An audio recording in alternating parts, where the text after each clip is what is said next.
पहले 0% ड्यूटी थी, इसलिए सस्ता खाद्य तेल आ रहा था, तो सोयाबीन की जो रेट थे काफी नीचे चले गए थे। अब 27.5% ड्यूटी लगती है। इसी सरकार ने फैसला किया, उसके कारण सोयाबीन के दाम बढ़े। सोयाबीन को मिनिमम सपोर्ट प्राइस पर खरीदने का फैसला सरकार ने किया, जिन राज्य सरकारों ने मांगा, मध्य प्रदेश, कर्नाटक, महाराष्ट्र। और वैसे ही प्याज के एक्सपोर्ट पर 40% एक्सपोर्ट ड्यूटी लगती थी, घटा के 20% कर दी, ताकि प्याज बाहर जाए तो यहाँ के किसानों को ठीक रेट मिले।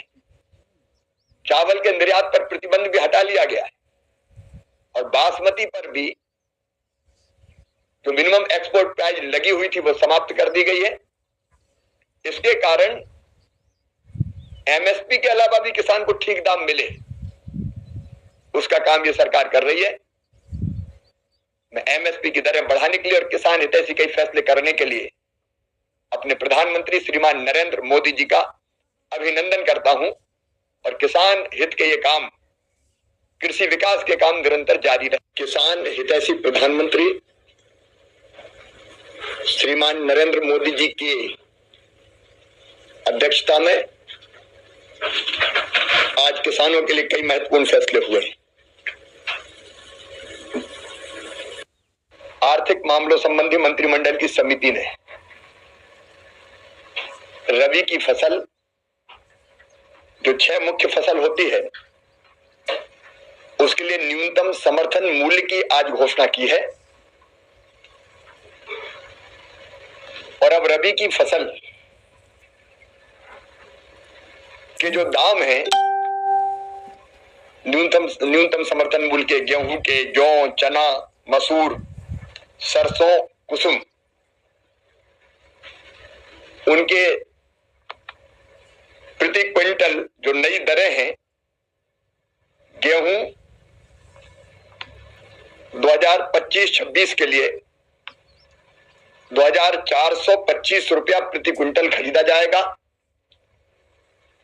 जौ की एमएसपी बढ़कर 1980 रुपए होगी।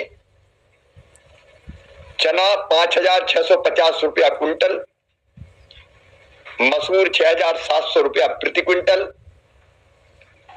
रेपसीड और सरसों 5950 रुपया प्रति क्विंटल, कुसुम 5940 रुपया प्रति क्विंटल। पिछले साल से जो वास्तविक वृद्धि हुई है एमएसपी में, गेहूं की एमएसपी में वृद्धि 150 रुपया प्रति क्विंटल की हुई है, जौ में 130 रुपया प्रति क्विंटल, चना 210 रुपया प्रति क्विंटल, मसूर 275 रुपया प्रति क्विंटल, रेपसीड और सरसों 300 रुपया प्रति क्विंटल, और कुसुम 140 रुपया प्रति क्विंटल। ये एमएसपी बढ़ी है,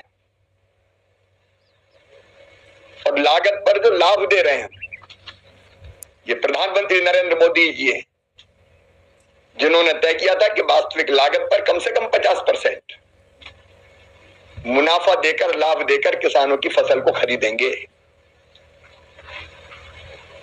लागत पर जो लाभ अब है प्रतिशत के हिसाब से, गेहूं पे 105%, जौ पर 60%, चने पर 60%, मसूर पर 89%, सरसों पर 98% और कुसुम पर 50%। ये कभी कांग्रेस की सरकार ने नहीं किया। लागत पर कम से कम 50% लाभ देकर मिनिमम सपोर्ट प्राइस पे खरीदने का, किसान कम से कम 50% लाभ देकर मिनिमम सपोर्ट प्राइस पे खरीदने का किसान हितैषी फैसला किया है, तो मोदी जी के नेतृत्व में एनडीए की सरकार ने, बीजेपी की सरकार ने किया है। और अगर 2014 के हिसाब से आप देखें, तब तक कांग्रेस की सरकार थी। मैं 2004 पर नहीं जा रहा हूं, तब तो एमएसपी की दरें और बहुत नीचे थी, लेकिन 14 और 24 में भी अंतर अगर देखें तो गेहूं केवल 1400 रुपया कुंटल था, जौ केवल 14 में 1100 रुपया कुंटल थी,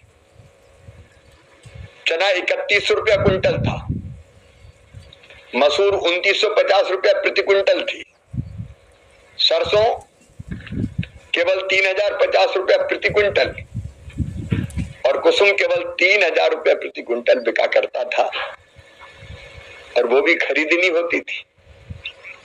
ये मोदी जी की सरकार है, भारतीय जनता पार्टी की सरकार, जो गेहूं तो पूरा खरीदती है, लेकिन हमने फैसला किया अरहर, मसूर, उड़द, जितनी न्यूनतम समर्थन मूल्य के गेहूं के, जौ, चना, मसूर, सरसों, कुसुम क्विंटल, और कुसुम 140 रुपया प्रति क्विंटल। ये एमएसपी बढ़ी है, और लागत पर जो लाभ दे रहे हैं ये प्रधानमंत्री नरेंद्र मोदी जी है, जिन्होंने तय किया था कि वास्तविक लागत पर कम से कम 50% मुनाफा देकर, लाभ देकर किसानों की फसल को खरीदेंगे। लागत पर जो लाभ अब है प्रतिशत के हिसाब से, गेहूं पे 105%, जौ पर 60%, चने पर 60%, मसूर पर 89%, सरसों पर 98% और कुसुम पर 50%। ये कभी कांग्रेस की सरकार ने नहीं किया। लागत पर कम से कम 50% लाभ देकर मिनिमम सपोर्ट प्राइस पे खरीदने का किसान हितैषी